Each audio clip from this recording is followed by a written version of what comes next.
Tim Arnold, how are you today? Mr. Devine, a pleasure. Less of the mister, it's Kevin, come on. Yeah. You're on Devine Encounters, it's a nice relaxed chat show here. All right, Kevin, yeah. What are you up to today? What's a normal day for you? A normal day for me? I suppose if I'm not writing or recording, I'm just kind of, I'm working on promoting the things that I'm writing and recording. So, you know, managing the events, the shows that I'm doing, or the videos that I might be filming, or stuff like that, you know.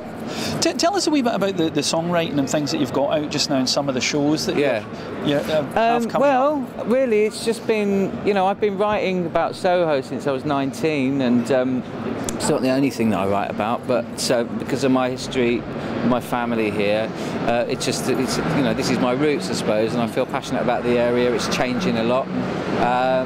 So that's, you know, the next album is all about Soho. Yeah. Because one of your monikers is that you're known, is it the Soho Hobo? Is one of your professional sort of that's I suppose what you'd call my artist name. Your artist name, That's what they call it, isn't it? Yeah. But you do have great roots here. This is home for you. It is home. I mean, I've been very lucky. I mean, all the people around here that I've known since I was a teenager, you know, they still like me. That's good, isn't it? You know, and I've been a bit of a tricky so-and-so over the years, but yeah, no, it's they're very special people here. Very special people. Yeah. And not only yourself, but your family have a great connection and history. Yeah, my granddad used to be the entertainment supervisor for Paul Raymond. Used to book the Lions and the New Girls and things like that, and the actors and the comedians when Paul Raymond started doing his sort of review shows. And then he booked my mother into the Windmill Theatre. So my mum was a Windmill girl. Yeah, so I didn't know all of that when I first moved here. So it was quite fun. I started working on Great Windmill Street as a chef when I was 19, and then I called my mum up thinking, yeah, tell my mum that I'm doing a cool little job in Soho, and she said, oh yes, that's where I used to work, dear. You know? So and I like that, and I kind of, you know, clung on to that that sense of having roots somewhere. And now that was something I didn't know about you. You started off as a chef, but you then became a musician. Yeah. And you know, jumped into the musical world. I went, yeah, I signed a big record deal when I was 19, and 3 years later I was chefing again. I mean, wow. So I've gone, yeah, but basically, I mean, now I haven't done chefing for like, I don't know, 9-10 years or something, since I set up my own record label. But yeah, there was a point where I was kind of going in between record labels and chefing for a while. Yeah. But listen, it's all serving people, you know. That's what I was going to say, because entertainment is about service. You know, you're servicing the need for somebody to relax, chill out, escape, whatever it's going to be. It's about giving people, you know, something that they're after to forget, you know, the troubles or the long day at work, whether it's a meal or a song. I think it's all the same thing, really. And taking you back to your music just now as well, what sort of things, apart from the area we're in, what sort of things are you drawing on just now for the latest singles and albums?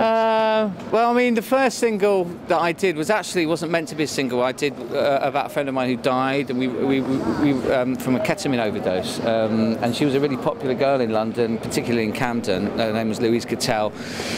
We were raising money for the Angelus Foundation, and now I think we're going to do some more work with the Amy Winehouse Foundation as well. That was the first single, Little London Lou, but the first proper Soho-orientated song is Manners on the Manor, which we just filmed a video at Ronnie Scott's for that, and it came out yesterday. Good. Can we see that online, or is it going to be released? Yeah, the sohohobo.com. Okay, nice and check easy. that there. Because Ronnie's itself is another great iconic place. I mean, I've lived on this street 3 times. The flat I'm in at the moment, I've been here for 2 years, and I mean, Ronnie's is like, you know, it's what I see out my window every day. I've never played there, but I've been and seen a lot of incredible artists there. I mean, really extraordinary artists. And who jumps out for you? For me, the Mingus Big Band, because I'm a big Mingus fan. Okay. Yeah. But anyway, I saw a little bit of Carleen Anderson's show recently, and that was amazing. I'm a huge fan of hers.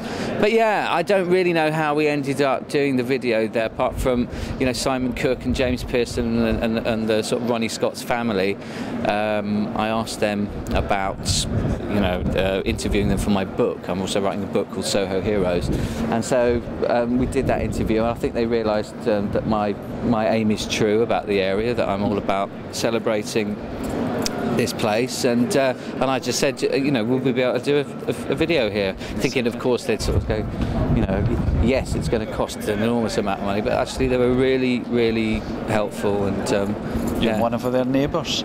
Yeah, I know. I mean, we've only really got to know each other recently, so it was very, very lovely of them to let us do that, and then also to have all the local heroes that I've interviewed in the book in the audience for the video. So it was, and singing a song to them about their manor and mine.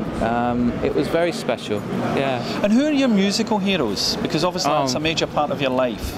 Oh, it's too many. I mean, also with music, it's not just music heroes. I mean, yeah, Beatles, John Lennon, Freddie Mercury, Frank Sinatra, Dean Martin. So you like a lot of the crooners? I do actually, but I love Madness as well, and Suggs, who's also somebody that's always on this street. Yeah, we've chatted. If he's not working, he's on the street, but actually he's always working. Yeah. There's all sorts. I mean, the best of every genre, because there's something good in every genre of music. You know, I'm not. You can always find something. You can always find something. Yeah, definitely. And any acting work coming up? Acting? Or I'm not an actor. Shows, or no, I've made that jump. Well, you've been a chef, and then you became a musician. Yeah, I'm not an actor. I come from a family of actors, and I've grown up with actors around me. But I suppose because all my albums are very different, so there is an element of I do take on a slightly different role for every album I do. But no, I would never go into acting. I'm not disciplined enough for that sort of thing. Really? No, and also it's I admire actors, great actors, and I think the technique and all that stuff I understand it on paper, but I couldn't do that. I couldn't do what they do. Learning lines I can't do without a tune either. You know, I can only remember words when there's a tune to go with them. We could get you in the Glee Club or something, because what do they do? Well, they sing. The Glee Club's all about singing. You know, the actors are singing. Oh, I see. Yeah, I mean, it's theatrical what I do. It's theatrical, and it's about showmanship and entertainment and connecting with the audience and not sort of sitting around drearily looking at you like that. But like I used to do when I was 19. Is that right? Yeah, I mean, I was an indie rocker, you know, and it was all about kind of, spitting on your audience and all that sort of stuff. I was a punk. This looks such a change, because you've mentioned people like Sinatra and, all the great crooners, and you're sort of now you're well dressed, you're well turned out, you've got the suit on, you've got the, the look, that slick back hair thing. So to go from an indie rocker to that. Well, I went from being an indie rocker to writing liturgical 6th century music at Shakespeare's Globe. Actually, wow. I mean, so I've kind of it's been a strange journey to this moment. Eclectic, I think, is yeah. But it's whatever gets you going with music, and it's also about learning. And you don't learn anything by doing the same thing over and over again. There's a lot of bands that whose albums, their first albums, like Oasis, that I loved, and you go through and you kind of go, it's not changing, it's not developing. And the Beatles were the benchmark for my sort of apprenticeship into music. And if you follow those 14, I think it is, or 13 albums through the last 7 years of the 60s, it's about they're challenging themselves all the time. So I like to do that with music. But I must say that I wouldn't be doing anything I'm doing without all the people that work with me. Sure. It's the musicians I work with that sort of inspire me to write differently as well. Do all that. And we touched on the acting as well. You touched on being brought up surrounded by actors. Yeah. Am I right in thinking June Brown is your godmother?